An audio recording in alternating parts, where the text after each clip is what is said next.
देश की पहली आदिवासी महिला राष्ट्रपति का अपमान अधीर रंजन चौधरी ने जो किया, इसको लेकर अभी हंगामा जारी है। संसद और संसद के बाहर माफी मांगने को लेकर बीजेपी का प्रदर्शन चल रहा है और उनका कहना है कि इसमें सोनिया गांधी माफी मांगे। लेकिन सोनिया गांधी ने शायद ठान रखा है कि यह हंगामा अच्छा है, हंगामा चलता रहे, माफी मांगने का सवाल नहीं है। इसके पीछे की क्रोनोलॉजी समझने की आवश्यकता है। असल में जो साजिश है, जो सूत्र हैं, वो ये बताते हैं कि कांग्रेस पहले से प्लान कर चुकी है कि ये जो सदन है इसको चलने नहीं देना।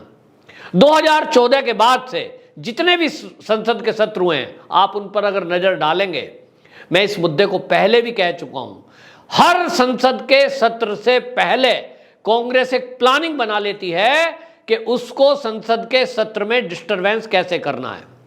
एक बार याद होगा आपको, राफेल का मुद्दा लेकर आए, एक बार याद होगा आपको सर्जिकल स्ट्राइक मुद्दा लेकर आए, एक बार आपको याद होगा चीन की घुसपैठ का मुद्दा लेकर आए, एक बार आपको याद होगा तो ये भ्रष्टाचार का मुद्दा आर्टिफिशियल इन लोगों ने उठाया, और एक बार बेरोजगारी की बात उठाई, और इस बार इनकी तैयारी थी कि मानसून सत्र में ये अग्निवीर योजना का नाम पर विरोध प्रकट करेंगे। एक सत्र भेंट चढ़ा था कृषि बिल को लेकर के, अब इनकी योजना थी अग्निवीर योजना को लेकर के, लेकिन इनकी योजना विफल यूं हुई कि अग्निवीर योजना में देश के युवाओं ने बढ़ चढ़ के भाग लिया। जितनी भी भर्ती आर्मी की खुली, उस सब में जहां 4000 वैकेंसी थी, वहां 40 लाख लोग पहुंचे, और इससे इनको सेटबैक लगा कि कांग्रेस जिन युवाओं के नाम पर यह धरना प्रदर्शन कर रही थी, अग्निवीर को बदनाम करने की कोशिश कर रही थी, योजना को, ये सब धराशायी हो गए।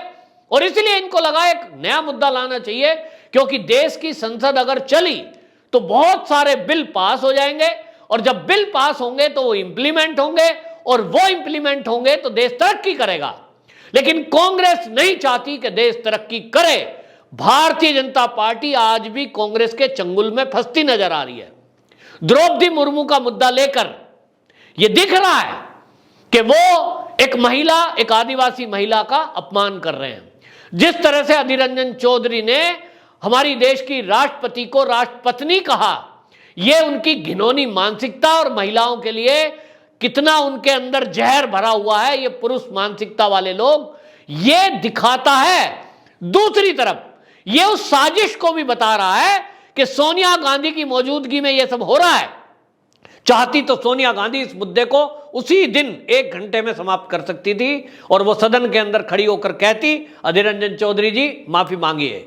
सोनिया गांधी इस समय कार्यकारी अध्यक्ष है कांग्रेस की, और वो जो कहेगी कांग्रेसी, हर कांग्रेसी वो करेगा। अधीर रंजन चौधरी को माफी मांगने के लिए नहीं कहा गया।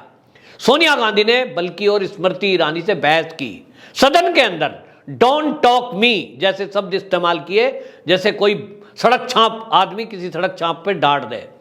तो स्मृति ईरानी एक मंत्री है, उसको कोई एक सांसद इस तरह के लहजे में बात करे, और वो भी सदन के अंदर, ये बहुत ही गरिमा को गिराने वाला है। शायद सोनिया गांधी को अभी तक सपने से जागी नहीं है कि अब तुम सत्ता में नहीं हो, तुम केवल और केवल एक सांसद हो, और स्मृति ईरानी केंद्रीय मंत्री है। यह अंतर को समझना होगा। लेकिन कांग्रेस इस अंतर से कोई लेना देना नहीं है। कांग्रेस को ना तो नियम कायदे कानून से कुछ लेना है। ऐसी हुटिंग करते हैं कि लाइव टेलीकास्ट यदि आप संसद से होता हुआ देख लें तो आपको यह लगेगा कि स्कूल में पढ़ने वाले बच्चे वो इनसे अच्छे हैं। हू करके हल्ला करते हैं, क्योंकि इनके ऊपर तो कुछ जाता नहीं है ना। लगभग 1.5 से 2 करोड़ रुपया प्रति घंटा इस सदन पे खर्च करते हैं, और वो मेरे जैसे आम आदमी के टैक्स के पैसे से ये सदन चलने के लिए हम इनको भेजते हैं कि वहां जाओ और वहां काम करो। भला आपने कहीं सुना है कि कोई ऑफिस में आदमी गया हो और वो ऑफिस में बैठे ना और हल्ला करे, तो उसको मालिक क्या कहेगा? उठा के बाहर फेंक देगा। लेकिन दुर्भाग्य से हमारे देश के सांसदों के लिए कोई नियम नहीं है, कोई कायदा नहीं है। विधानसभा हो या लोकसभा, ये मजाक बना के रखा हुआ इन लोगों ने। राजनीतिक दलों को पाठ पढ़ाने की आवश्यकता है, और इनके लिए कानून बनाने की आवश्यकता है, और यह काम भी शायद मोदी जी को ही करना पड़ेगा। इस देश में देश की आजादी का 75 वर्ष मना रहे हैं, लेकिन इस देश में सब कुछ सुधर सकता है, राजनीतिक नेता सुधरने का नाम नहीं ले रहे, अरबों रुपए का भ्रष्टाचार करते हैं। जब एजेंसियां पकड़ती हैं तो कहते हैं बदले की भावना से काम हो रहा है, जब इनको पकड़ा जाता है तो ये बीमार हो जाते हैं, साहब हॉस्पिटल में भर्ती हो गए। हमने देखा लालू प्रसाद यादव को, हम देख रहे हैं कई सारे नेताओं को, जैसे ही सीबीआई ईडी एजेंसी कोई पकड़ती है इनके सीने में दर्द हो जाता है, किसी के सिर में दर्द हो जाता है, और नेताओं को ये छूट भी है। सवाल ये है क्यों छूट है? केंद्रीय जांच एजेंसियां ईडी, सीबीआई, एनआईए जितनी भी है, मैं मांग करता हूं इस चैनल के जरिए, मोदी जी आप एक डॉक्टरों की टीम गठित करिए, एक मेडिकल टीम इन एजेंसियों के पास होनी चाहिए। जहां भी ये रेड करते हैं वहां जब गिरफ्तारी होती है और जब पूछताछ की जाती है उस समय ये केंद्रीय डॉक्टरों की टीम ये इनको चेक करेगी, ना कि राज्य के अस्पतालों के इनके मातहत काम करने वाले कर्मचारी इनकी जांच करें। लेकिन मुझे लगता है कि राजनीतिक दल आपस में भाई भाई वाला अंदर खेल खेलते हैं और इसलिए कोई सुधरने वाला है नहीं। सदन के अंदर जो हल्ला हो रहा है, जिस तरह से राष्ट्रपति जी के अपमान और उस अपमान के बदले माफी मंगवाने का खेल हो रहा है, अल्टीमेटली नुकसान किसका हो रहा है? मेरा, मेरे जैसे आम आदमी का। मैं टैक्स देता हूं ईमानदारी से और मेरे जैसे करोड़ों लोग यहां इस देश में टैक्स दे रहे हैं और ये नेता उस पैसे से ऐश कर रहे हैं। मुझे दुख होता है, मुझे दर्द होता है। या तो इस संसद को ताला लगा दो, कोई जरूरत नहीं है इस ड्रामे की, नहीं तो जाओ तो वहां काम करो। और एक नियम होना चाहिए कि जो इस संसद के अंदर बैठकर आराम से काम ना करे, बहस ना करे, उसको उठा करके बाहर फेंक दिया जाए। मार्शल काय के लिए भर्ती होते हैं, लेकिन ये नहीं हो रहा है। और द्रौपदी मुर्मू पे ही सही, पक्ष और विपक्ष दोनों इस तरह से आमने सामने अड़े हैं जैसे कहीं दो टीम खड़ी हो जाए और बच्चे आपस में लड़ रहे हों। ये बहुत शर्मनाक है। एक तरफ राष्ट्रपति जी का अपमान, दूसरी तरफ ये साजिश कि ये सदन ना चले। करोड़ों रुपए का नुकसान हो रहा है प्रतिदिन। इस देश के बिल पेंडिंग पड़े हैं, देश विकास की तलाश में है, लेकिन यहां कोई बहस करने को तैयार नहीं है। जो कांग्रेस सत्ता में लगभग 70 साल रही, आज वो सवाल पूछ रही है सत्ताधीशों से कि देश में बेरोजगारी क्यों है, देश में महंगाई क्यों है, देश में जो विकास है ये क्यों नहीं हुआ। उल्टा पूछना चाहिए कि भाई 70 साल आप रहे, आपकी सरकार में आपने कितनी नौकरियां दी, आज जो बेरोजगारी है, आज जो महंगाई है, उसके पीछे का कारण क्या है। देश के किसानों के लिए पहली सरकारों ने क्या किया और आज की सरकार क्या कर रही है। ये मुद्दे हैं जिन पर बहस होनी चाहिए, लेकिन इन मुद्दों को छोड़कर तेरा मेरा, तूने मेरा अपमान किया, इसने उसका किया, इस तरह की बातें होती हैं। बहरहाल अधीर रंजन चौधरी जिस तरह से जिद पे अड़े हुए हैं, उनकी एक साजिश है, कांग्रेस की सोची समझी रणनीति है। सूत्रों की माने तो वो ये चाहते हैं कि बीजेपी वाले इसी तरह मांग पर अड़े रहे और सदन के अंदर कोई काम ना हो।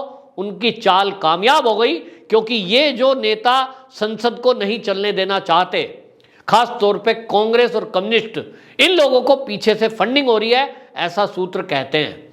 ऐसा बीजेपी वाले कहते हैं कि इन्होंने तो चीन से समझौता किया हुआ है।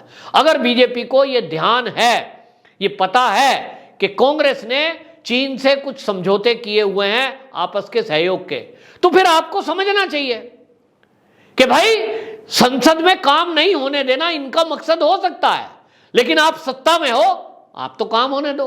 रही बात मान और अपमान की, माफी मांगने से क्या द्रौपदी मुर्मू का मान वापसी हो जाएगा? निश्चित रूप से नहीं। इस मामले को लेकर एक एफआईआर मध्य प्रदेश में हुई है, उसको दिल्ली में ट्रांसफर कर दिया गया है। आपको बताएं, एमपी के डिंडोरी में एफआईआर हुई है। ओम प्रकाश ध्रुवे, इन्होंने एक एफआईआर कराई है द्रौपदी मुर्मू के अपमान को लेकर के, और ये एडिशनल एसपी हैं वहां के मरकाम, उन्होंने पुष्टि की है। एफआईआर करो उनके ऊपर और तत्काल गिरफ्तारी करो, फास्ट ट्रैक कोर्ट में इसकी सुनवाई करो, तो पता लगे कि राष्ट्रपति का अपमान करने का दंड क्या होता है।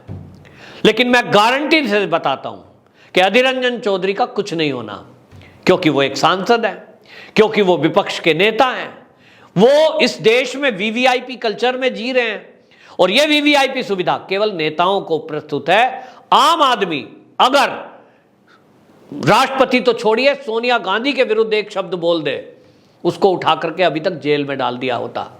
एक केवल अर्नब गोस्वामी ने सोनिया गांधी को उनके असली नाम से पुकार लिया, उसके कारण 200 जगह एफआईआर हुई थी उनके ऊपर, 200 जगह। एक सोनिया गांधी जिसका अपमान नहीं किया गया, सोनिया गांधी का ओरिजिनल नाम उनका जो है वो अर्नब गोस्वामी ने लिया था, और इतनी धमकियां उनको मिली, उनका चैनल बंद करने तक की साजिश की गई।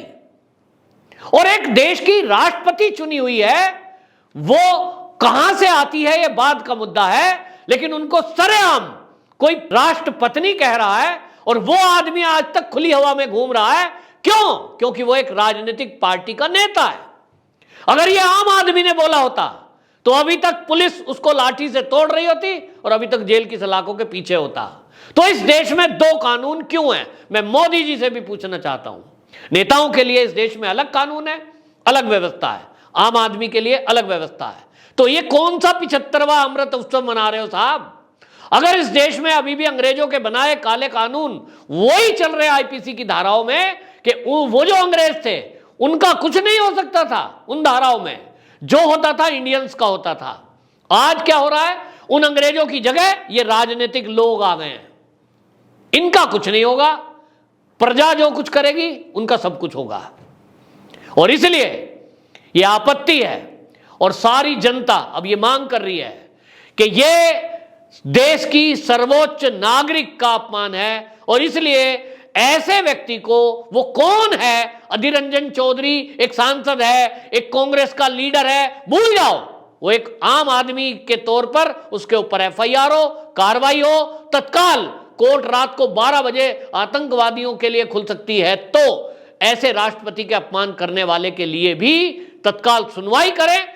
अगर वो दोषी है कोर्ट की नजर में और कानून की नजर में, तो उनके ऊपर महाअभियोग चलाने की बात बीजेपी कर रही है, लेकिन उनके ऊपर तत्काल कोर्ट के द्वारा भी कार्रवाई की जाए, और लोकसभा स्पीकर इसकी अनुमति दें, ताकि पूरे देश में लोगों को एक उदाहरण बनेगा कि यदि आप किसी महिला का अपमान करते हैं तो उसका दंड आपको तुरंत मिलेगा। वंदे मातरम।